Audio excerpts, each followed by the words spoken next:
Nayele Ametefe was born in the 1980s and grew up in Ghana, a country caught between development and inequality. From an early age, she aspired to wealth and influence.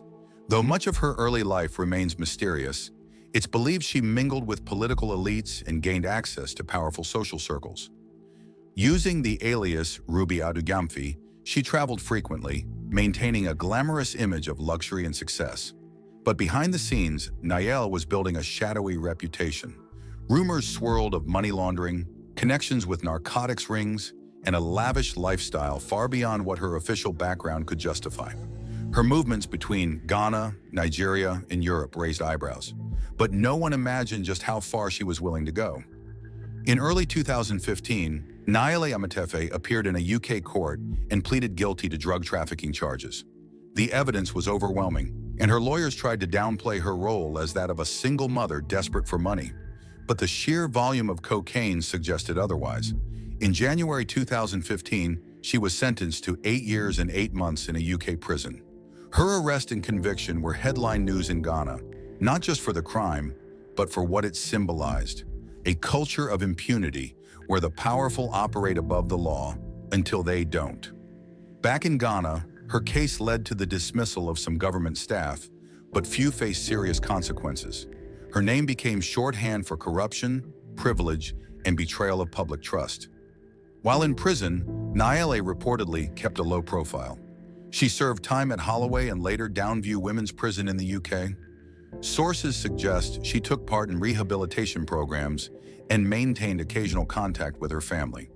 Due to good behavior and UK parole rules, Nayele was released after serving about half her sentence.